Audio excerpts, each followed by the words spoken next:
Hello, hello. We're getting some Sonequa Martin Green on the big screen. On top of that, we're going back to that New Mutant story. What are Disney's options with that film? And then after that, it's talking about some Star Wars Episode 9 news. Might come from some leaked material, so we are treading lightly with that story. But if it is true, if it is accurate, if that poster is the real deal or some iteration of one, we got a lot of interesting character details to dig into right now, and I'm going to do that with Kim Horcher and John Rocha. Hello. Hi, guys. Hi, Kim. Hey, everybody. Hey. Welcome. I'm so happy to be sitting at this table with you. I know. Is this the first time? I think so. Second time. Oscar night. Yeah. I forget what categories we did, but there was like a brief 3-minute segment where we rushed in and rushed out. Yeah. There was one where it's like, I'm not sure what this is, but Perri can do it. Pretty sure it was a short category, which I don't think anybody watched those but me. We know how that goes. All right, guys, you ready to dig into this? Because there's a lot of Star Wars stuff right now. And I'm going to remind you guys, this comes from a report from Making Star Wars. And I'm going to give a little hat tip to Slash Film for breaking all this down. This information comes from leaked material, so none of it is official, none of it is finalized as far as we know, and there are certain little details in the way that Making Star Wars reports all this information, and also just things you could see in the imagery, I think, that might suggest that this is not finalized stuff. It might not even be the final poster you see in a store. So here we go, getting into it. So this original information, as I said, comes from Making Star Wars, and they apparently got their hands on a leaked retail poster and a sheet of character images, and these materials reveal new looks and also the names of new characters. So here we go. On the poster, we see Naomi Ackie's Janna. There's a rumor that she's playing Lando Calrissian's daughter, but according to Slash Film sources, Janna was kidnapped as a child to be turned into a stormtrooper. In another image, Janna is holding a bow and arrow for whatever that's worth. There's another new character on that poster named Zori, I believe that's pronounced, who is believed to be played by Kerry Russell. Slash Film is suggesting that because of her look in that poster, she could be a bounty hunter. On top of that, BB-8's got a new friend. That friend, a little droid named D-O, is in the poster as well, teeny tiny. And here's another detail you're not going to be able to miss from that poster if you take a look at it. A brand new alien character, but here's the deal with that one. Making Star Wars says that the alien on that poster differs greatly from the one that was used on set, so Slash Film is suggesting that the design for that alien could have been changed in post-production. On top of that, that's not even it. Knights of Ren and red armored stormtroopers are also in this poster, and those red armored stormtroopers reportedly report to the Knights of Ren and Kylo Ren himself. The thing to be aware with that detail, though, is Making Star Wars says that the images of these characters in the poster don't appear to be the final versions that they've heard about, and again, that suggests that this poster that's circulating the web right now is not the final version we're going to see in stores. So, oh boy, with all that covered, I don't even know where to begin. So you breeze through all these character details and all these looks and everything. What stands out to you guys most? Who are you most excited to see? C-3PO seems to have a bowcaster. Yep. Is he going to be useful in battle finally? That's what I'm excited I about. don't mind seeing that. I saw someone write about it, and they said, does this mean that Chewbacca's going to die and C-3PO picks up the bow to carry on No, the thing? And I was like, why not? We saw Luke die, we saw Han die, and Leia is obviously Carrie Fisher's dead. If we were still doing scoreboards, there's no way I would put any kind of bet on Chewbacca dying. All right. But that's the one thing I thought of, and I was like, oh, that's pretty badass to see him pick up and fight for his friend. That's the motivation to fight for his friend there. I would be excited by that as well. But the Red Stormtroopers, I'm finally happy that they showcased them, if that's an actual image that they're going to use, and also the Knights of Ren. Finally, because the Knights of Ren were so not even talked about in Last Jedi, it was super frustrating. So to see how they were teased in The Force Awakens, seeing them possibly becoming a bigger force in this movie excites me. I find it really interesting that both of you went straight to old characters that we're familiar with, and didn't. I thought you were going to immediately say one of the new ones, because I don't know, that's kind of just what caught my eye first, because it's brand new material. And basically what I'm expecting to happen at Star Wars Celebration is something similar to what we got at Star Wars Celebration Orlando, which is where the Episode 8 panel was mainly about introducing characters like Rose, and we got a whole bunch of behind-the-scenes shots and official images, the first-look images of these characters. So I don't know why this leak happened, but I feel like it's a precursor to going to Chicago and getting full images of these new characters. And I'm a freaking huge Carrie Russell fan, and if she's playing a bounty hunter, that sounds so badass, and it sounds like such a perfect, like, one step away from something like The Americans and what I've seen her do on the little bit that I've actually watched that show. So I really do like that pairing right there. I'm kind of glad this isn't the official poster, because it makes me, I mean, I look at this, even at Carrie Russell, and I think, I want to see her without the helmet. And what is this yellow alien behind Finn? I want to know who that is. Or do I? I mean, I kind of, there's other characters that I would hope would get more of a spotlight. Maybe Lando? Yeah, that's a good question. Well, the interesting thing about the Lando issue in this poster, because two characters that weren't in this image that I think surprised some were Lando and Leia. Yeah. In Lando's case, the addition of Janna, if she is playing his daughter, I find that very intriguing. And, you know, I mean, this franchise is kind of about introducing us to a new generation of characters. So it's like, if in this last installment of this particular trilogy, we see her front and center representing Lando and what he did in the original trilogy. Yeah. I mean, obviously including of actual appearance by Lando in the movie itself. I don't know. I kind of like that touch in this poster. Yeah. I like the way that they're highlighting, Rey is standing above them all. You see that very proudly. You see Poe looks like he is assuming the soldier thing that Leia was talking to him about at the end of Last Jedi, which I enjoy here. And I'm kind of okay with how they've laid this thing out. And I get your point, Kim, though. It could be a Captain Phasma situation where we never see her face, and she's a huge letdown. And it's a huge letdown general. if they go that route. But I mean, I doubt they'd hit the same beats. And that's also someone that's missing from this poster. So is she fully dead from what happened to her in Last Jedi? We don't know. I'm not surprised not to see Leia on this poster. I've always been the belief since Han died that Kathleen was kind of slowly moving the old people out so that the new people could take the front and center. And I'm not. So Leia not being the focus of this poster lets me know that she's probably either dead when the movie starts, or they address her death quickly at the beginning of the movie and focus on the newer characters. I like how you're on a first name basis with Kathleen Kennedy now. Yeah, well, you guys buddy up. You got all the secrets. He calls her Katie sometimes. No, I am not above her. She's not above me. There's nothing wrong with that. Oh man, I want to know everything. Is there anything else that stands out that you guys don't want to miss before we move on? Poe is dressed like Nathan Drake. I From think the Uncharted I series. think I read somebody else making that comparison in some sort of I write-up don't about hate this. it, but it's interesting. Yeah, I mean, all three of them do have like slightly different looks, or at least, you know, I guess the way I would describe it, and again, this is just an image, but like they exude more confidence in their looks to me, the way they're positioned and the way their facial expressions are in that poster. But hey, at this point, I might just be reading into it too much. Yeah, and there's a couple of great new ships in that poster, which who knows if they're true or not. I like Finn. Finn looks like he's been moved up in rank, so what you say I think makes sense. He looks like he's more in command of the situation. But really, Rey to me is a standout here. And a little bit Kylo too. Kylo, the mask is back, so he's repaired that thing. If this is a true poster and the lightsaber doesn't look like it's vibrating off, it's more of a straighter line, more of a sharper edge, which I like as well. It's a little more jagged than Rey's if you look closely. All right, guys. Those are the details we picked up on, but now I'm going to leave it to you. Hit the comment section below. Tell us what stands out. Tell us what you're really excited about with Episode 9, and also what you're hoping to get at Star Wars Celebration. We are going to be on the ground in Chicago, so you are going to get so much as we get it in the panel, so keep an eye out for all that coverage. All right, next story now is actually coming from a tweet that I saw yesterday after Movie Talk wrapped up, and I just found it very interesting, and we've kind of been enjoying speculating on the show, especially with Avengers Endgame fast approaching. So I pulled a question from Authentic FNL on Twitter, who asked, did Thanos actually survive his snap?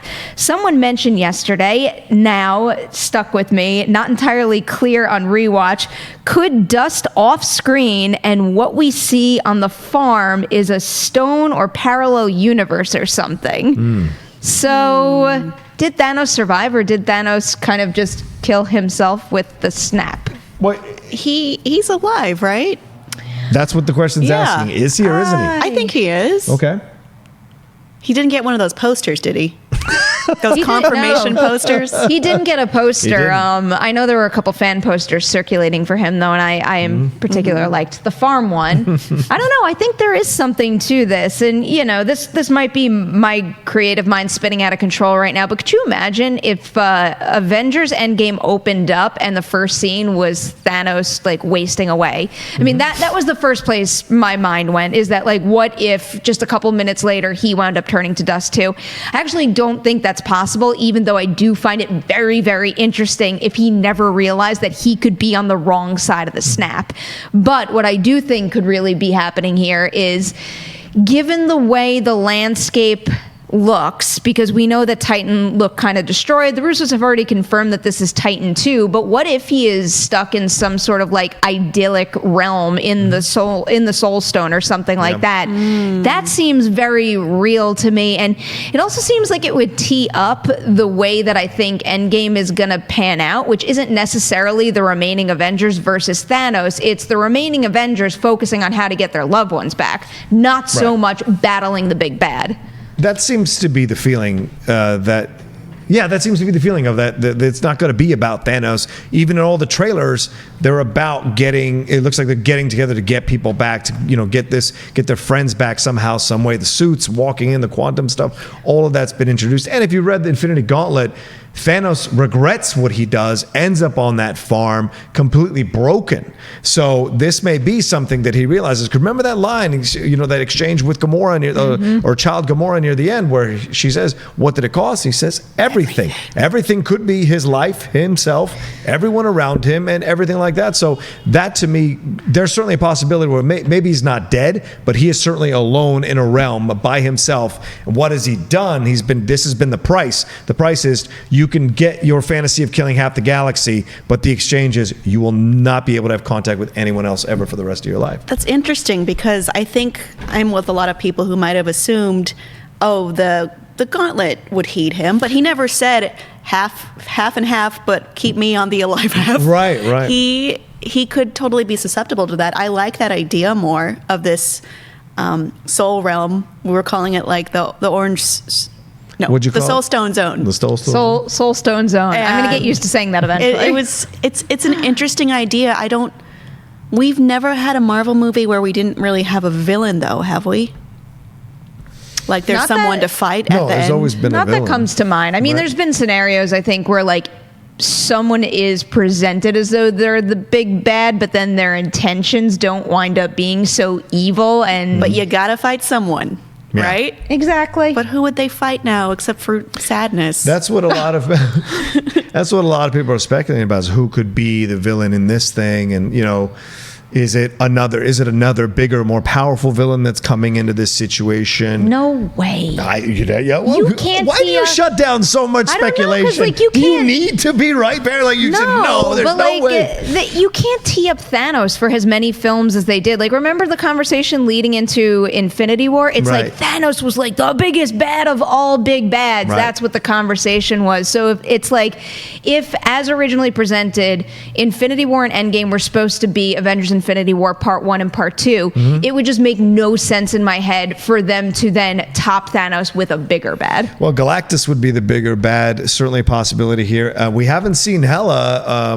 and we don't know if Isn't she's she dead or dead? not. We don't know if she's dead or not. Did you see a body? I didn't see a body. So we don't know if she's alive or dead, because in the Infinity Gauntlet comic, he does this for her, for Mistress Death, who is Hela. So there's possibilities here. I see your point. Of course, you build up someone and then just have them kind of push away, but that's life. life, isn't it? You think this one thing is tough to overcome, then you get to that next level, you realize, oh wait, there's another thing I got to overcome, and this has always been building and building and building. So I wouldn't be surprised they go to the next level, the Russo brothers, and present it even crazier bad. I don't know. Okay, here's the question I have for you then. Do you think it's more likely that they go the next level in terms of introducing a bigger villain, or do you think maybe they can introduce something more along the lines of a redemptive arc for Thanos, where he winds up being alone and sad and realizing he made a big mistake, and somehow, I mean, I'm not saying they're going to just like wipe away everything he did and they're all going to be friends, Right. but there's going to be some sort of component where he has to like concede or help them out just to fix what he did. I think that's possible because that's what happens in the Gauntlet comic, that he ends up helping them to restore things back to where they were because he realizes the mistake he made, and Nebula helps with that. So is that possible? Sure. The other thing though, Perri, to think about it, and Kim as well, like this idea that maybe they're confronting, should we be turning back time? Should we be messing with timelines just for the selfish desire to bring our friends back, like Captain America did with Bucky? Remember at the Civil War situation? Should we be doing that and risking, just because we bring one person back, just because we haven't seen 5 million other people in another city, they could be affected by you bringing back anyone that's died. That's something they could confront as well. The morality of what they're doing. Should they be messing? Saving half the population? Saving? They're already dead. You can't save people who are dead. Bring back them. Yeah. I guess. Yeah, you can confront that. Should we? Should we not? It feels like that mostly gets called into question when it's the thing of like, oh, do I save the one I love at the expense of an entire city? Right. Like we're talking about half the population at this point. True. But something you brought up is kind of sticking in my mind right now because like I feel like Thanos in Infinity War, even though he does terrible, terrible things, there's no excuse for what he does. But I also feel like the character was presented to us in a way that wouldn't make me think that if he realized he was wrong, Right. he wouldn't admit it. Okay. Like I Oh, you don't think he'd admit it if he was wrong? No, I do. You do I think- do. okay, yeah. I don't think anything happened in Infinity War that would make me think if things had gone so wrong with his original plan to such an extreme, I think I could maybe see some sort of arc where he turns around and admits that the snap was a bad idea, which is such a weird thing for me to say basically after we talked about an episode 9 story, because I've been one of those people who've been saying all along, you can't redeem Kylo Ren, he's irredeemable, and look at this guy, he just killed half the population. Well, Thanos is doing it from a place of conviction and purpose. Kylo is a whiny little emo kid. There's a difference. Like Thanos has conviction. Yeah, do we think Kylo Ren thinks he's helping everyone overall by doing this? Right. No, he's kind of just doing what he wants to do.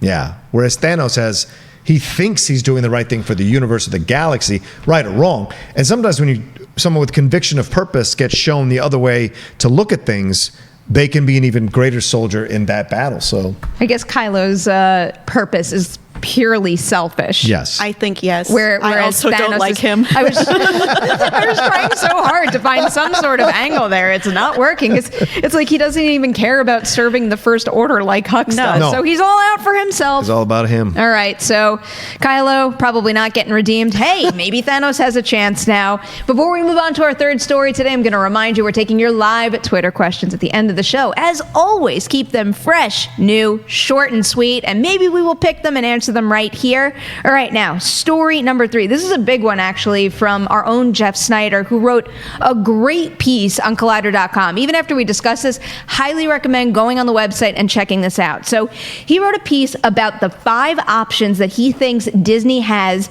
with New Mutants, with the release of New Mutants. And I'm going to run down all these options now. All right. Number 1 is release New Mutants into theaters and then just hope for the best. Option 2 would be release New Mutants on Hulu, and then Disney owns 60% of Hulu, so that's how that could happen. And then option 3 is release New Mutants on Disney+. So those 3 versions, when he says release them on those platforms, he means as is, whatever the cut is right now.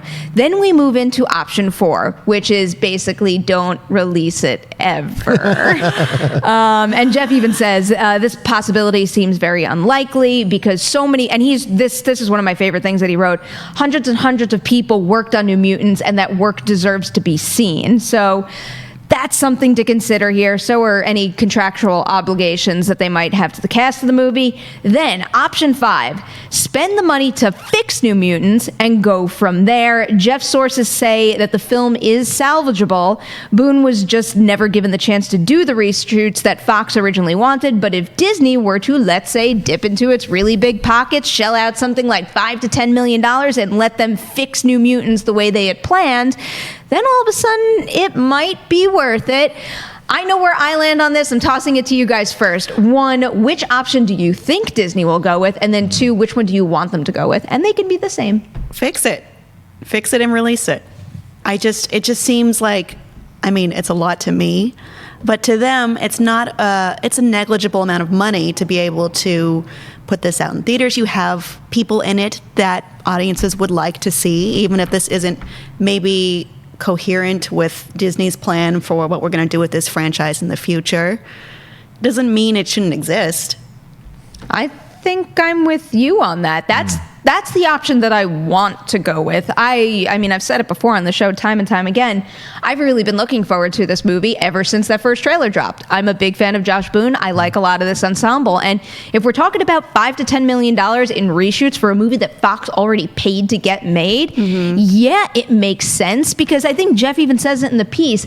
Let's say a movie like this opens with $20 million. Well, you got a lot of your money back. And of course, that doesn't account for a marketing budget. But even then, I still have a good feeling that this movie would be able to make its money back, at the very least break even. And then on top of that, it's the right thing to do. It sends a much better message than, let's say, hiding villains something. if they throw it away, you know? Exactly. I mean, we're facing, thousands of layoffs. If you want to look like the bad guy, throw away someone's art into a trash can and pretend it never existed. And I think the way Jeff put it in his piece is it wouldn't be a good look. And I know that's a very simple way to say it, but he is right. That would be a terrible look for Disney after this deal is closed. You're right? Oh, he's got something controversial I'm worried to about say. which way he's going on this Look, now. here's the deal.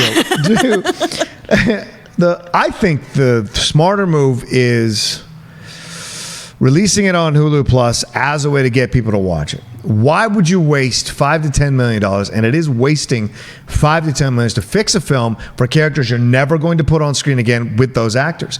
Plus, the way Maisie and them responded to it, being like, I don't know what the F is going on with that. Who knows what the F is going to happen with that? Like, she was very adamant about it, and they didn't even do the reshoots that they had said they were going to do. So you're going to bring this whole cast back together who are maybe a little bit older, look a little different, who knows, it's been a bit, and then you're going to have them reshoot this whole thing and go back into this world, and who knows if it's going to work out, who knows if you want to revisit it. Sometimes you do something and it seemed like a good idea at the time, and then someone comes up and goes, hey, you want to come back and do it? Then you come back and do it, like, this doesn't feel right anymore. And I feel like anything they do with Dark Phoenix or New Mutants is just a colossal waste of time, because you're not going to bring these characters back with these actors. You're not. So you're cleaning the slate clean and just be done with it. Yes, I get your point. Both of your points about, like, the message it sends and getting rid of it. And Jeff surprising is very idealistic about the fact that so many people have worked on a film. You should respect that. Films get shuttered all the time. Films get shut down all the time.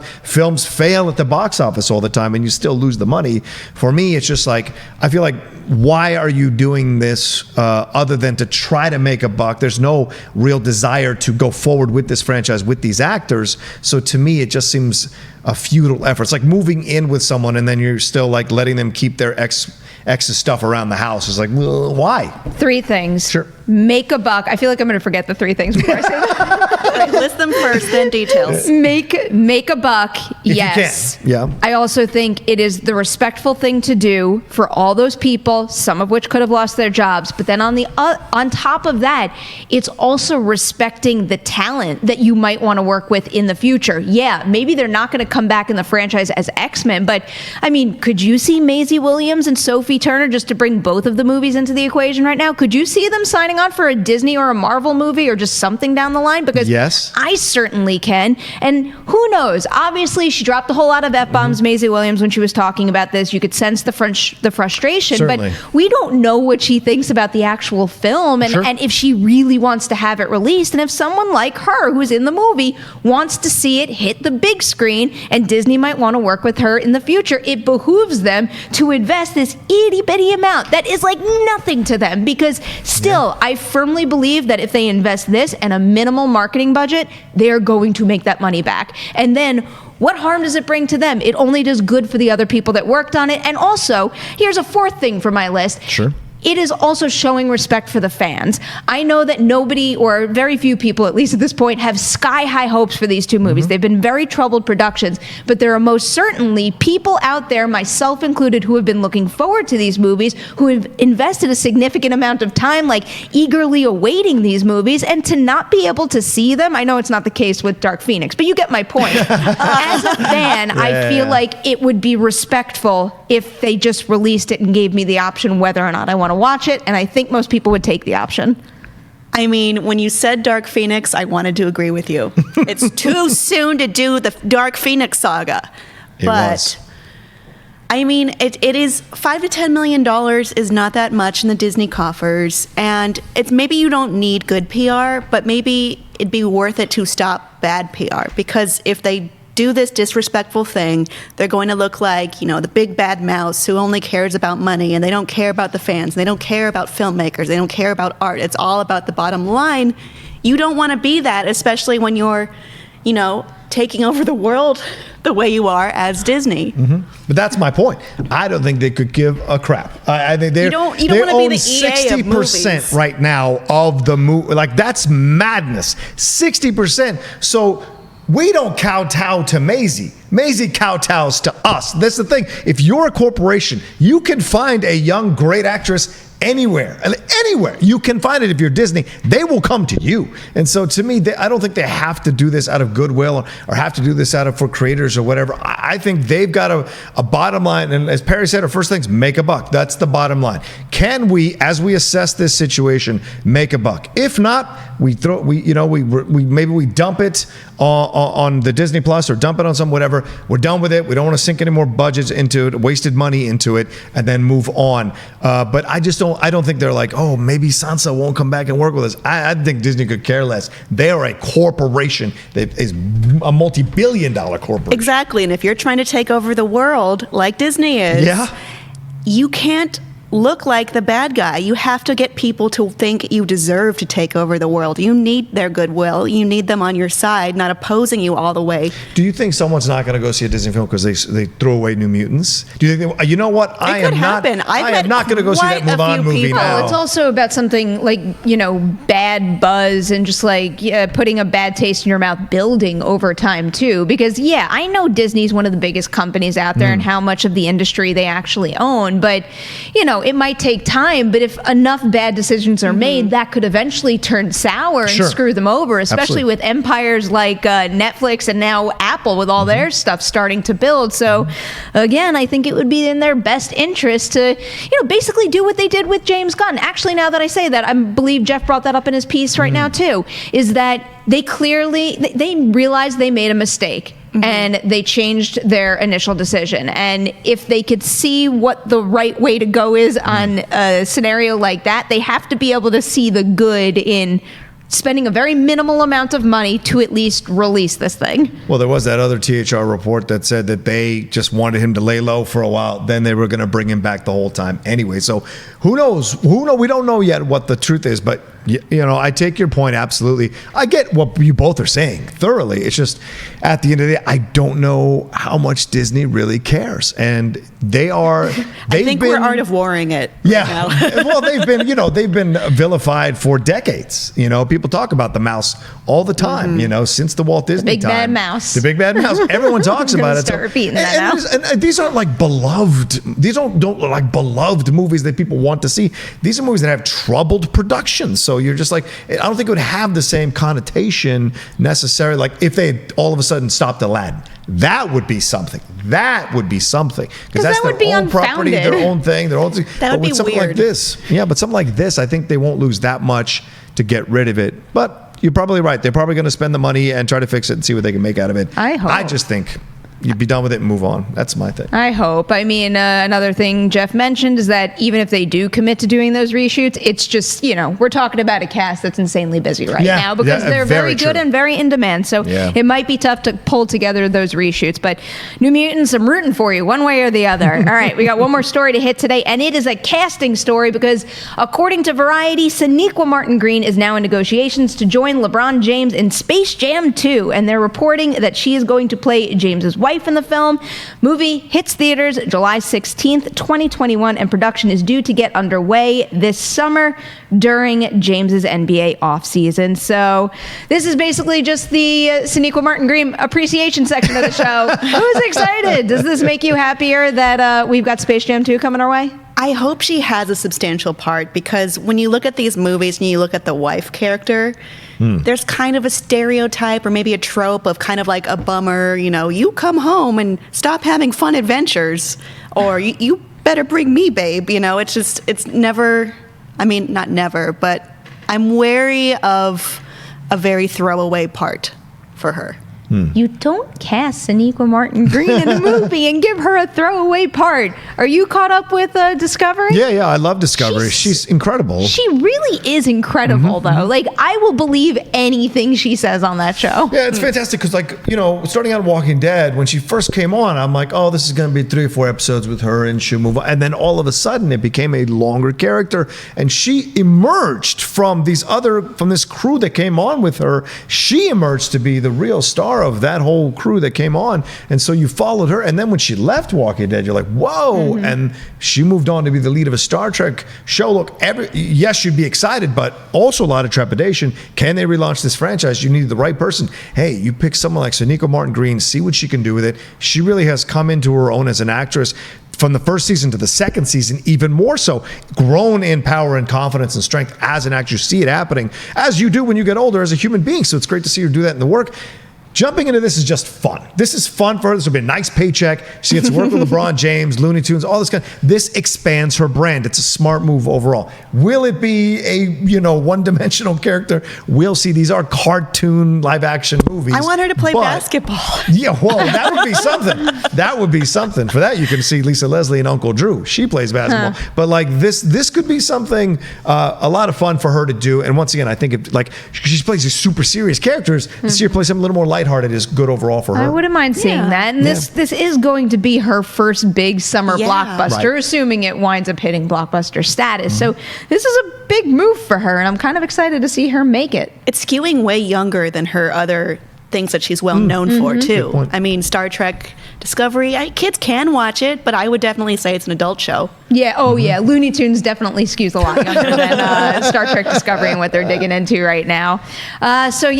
Fingers crossed for a meaty role for Sonequa Martin Green. And with that is the end of our main stories. But now it's time to tell you everything you're going to get on Collider tomorrow. And that includes, as always, Collider Live first thing in the morning.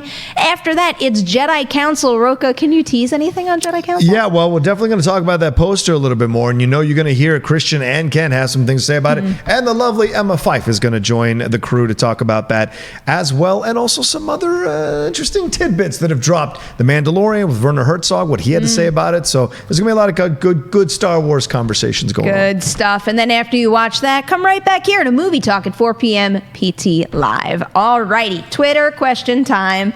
I had to pick this one. So Brad Whipple tweeted in, fun hypothetical. If you could have Thanos enter any movie verse and snap, which franchise would you choose and why? New Mutants. No. What? They've had enough. Franchise. Go in and snap. I know one. Okay. This is like the most controversial thing I'm ever going to say. Actually, I'm switching my answer. Oh! I'm going to put Thanos in Independence Day Resurgence and have him snap at the very beginning of the movie. Why is that? Only half, but half the movie's that movie. But half the movie's going to exist. Half the movie's going to exist. That's how half it the works. characters are going to exist. Yeah. It'll change the course of events for the entire movie. Okay, fair point. What movie could use fewer characters? I guess that is the question here, isn't it? Predator. Just go in there and snap your fingers and destroy half that franchise would be great so they can restart it and do it better. That would be fantastic. What if he just crosses over to WB and snaps the Justice League. Whew. Oh no. Speaking of Zack Snyder, no, I'm joking. It's difficult because, like, my first answer was going to be Fallen Kingdom, but it's just like that's the problem with the snap. It's all random. And could you imagine if I was left with all the mansion people and not the cool people on the island? Then I'd be miserable in that franchise. What movie has too many people in it? Would you do it with Star Wars? No. Okay. This is questions. No. Questions. First of all, how dare you? What you trying to kill half the Justice League? Fast and Furious. No. No, you can't. couldn't do You it with can't. that. They're family. They're family. They live. It's Olive Garden. Good reference. I don't know. I think that's it. I think that's good. All right, I'll take it. We each named a something. hard question. I feel like we all named something and then backpedaled on it, but Yeah. And then it felt counts. bad immediately. Yeah. All right. So apparently today is World Theater Day. So Alex Dom tweeted in, what is the best theater to film adaptation and which theater production do you want to see adapted into a feature? I'm still waiting for the Wicked movie. I will second what Alex said because I was obsessed with Wicked when I was in college. I think I've seen...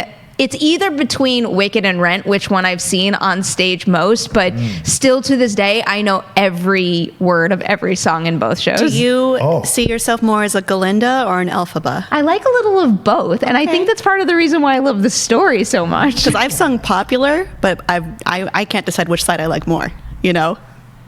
I don't think I can either. Yeah. You're Alphaba, definitely. Why? Because she's wearing green? She's wearing green.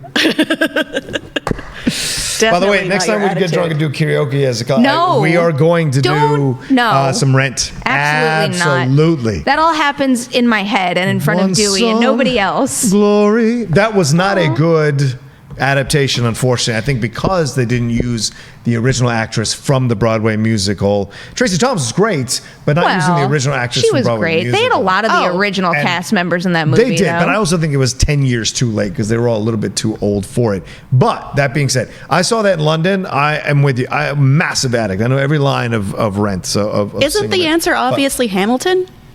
To do? Yeah. Yeah, you could say that. Well, they are. Remember when we covered the report that not necessarily that they're adapting Hamilton to the big screen, but they're going to shoot a version of the show, or they have shot it already, and they're going to release it theatrically. It's like that's a great way to We make should all money. get to see it. I still have yet to see Hamilton, and I'm a little bitter about everybody's excitement about Hamilton because I just could never get tickets. I feel you. So I'm like, whatever. Then I'm never going to listen to the music. Is it any play or does it say musical? Well, Alex specifically just says theater, so play or musical. I would say Henry V is maybe one of the best theater to film adaptations I've ever seen. The Brana version from 95 or 96.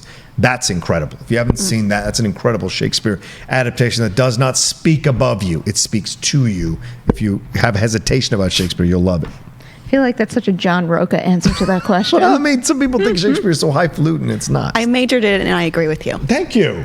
Thank you. Literature, not Shakespeare. You can't do that. Right.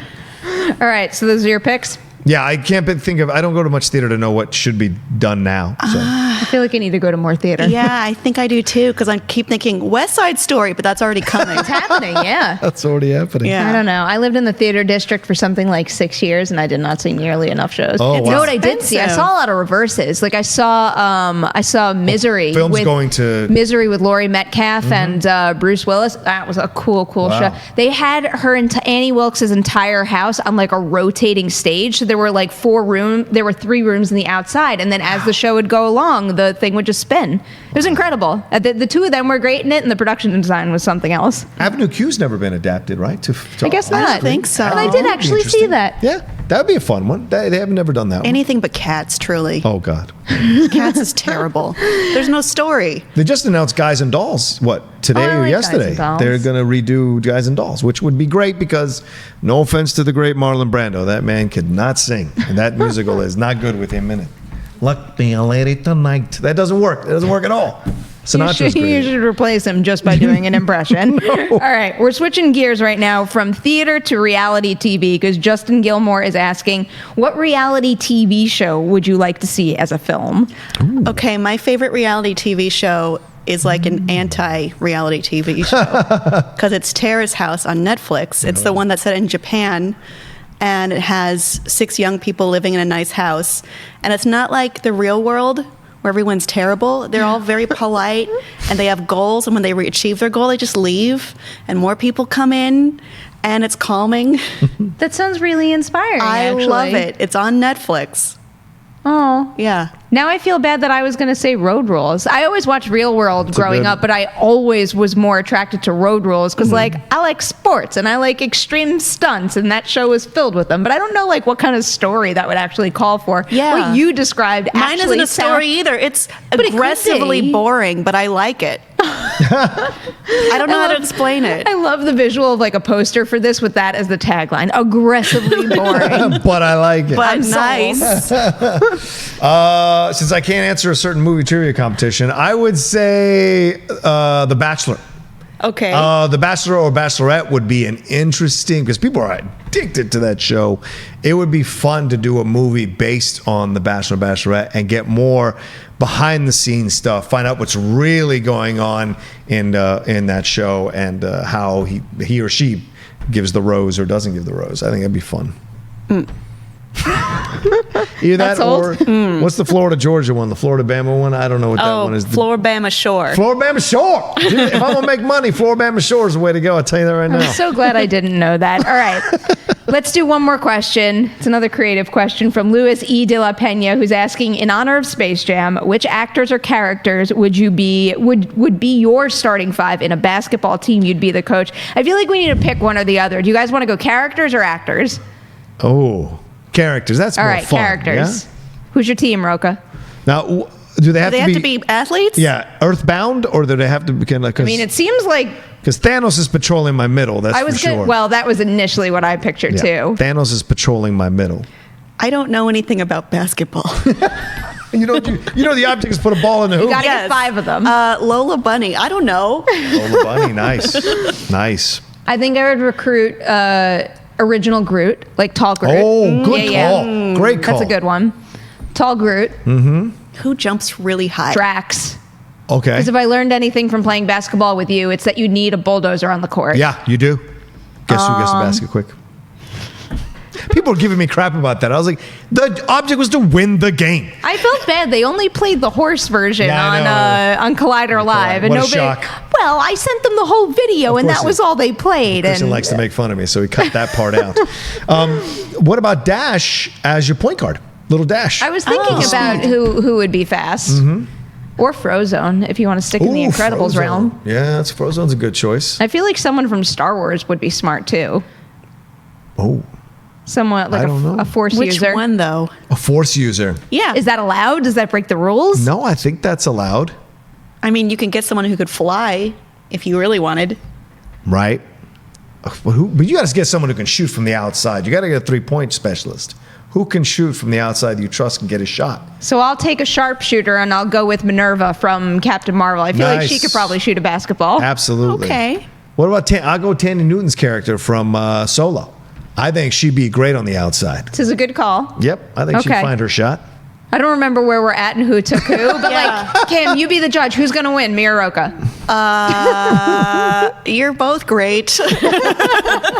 That's it. That's how we end the show. Everybody winning, everybody loving each other. This was great. Thank you guys so much. Kim, where can everybody find you on the internet? You can find me on Twitter at Kim Scorcher or on Instagram at Kim Horcher. And Rocha? Always at the Rocha Says. And if I could throw one plug in here with me and Mark Fernandez interviewing Billy Corbin yesterday, great documentary filmmaker. He has a new one coming out called Screwball. It comes out on March 29th, detailing the doping scandal that happened in Florida with Tony Bosch and Biogenesis, Alex Rodriguez, Manny Ramirez. Great. Go find it on the Collider video channel. An hour-long interview with the guy. He's fantastic, full of energy, a lot of fun. Good stuff. And you can find me on Twitter and Instagram at Perri Nemiroff. You can find Adam in the booth over at Denny's. Thank you guys so much for watching this episode of Movie Talk. Do not forget, like and share it. Tell everybody you know about the show in video form and on the podcast network as well. Guess what? We're going to be back here tomorrow, 4 p.m. PT Live. See you then.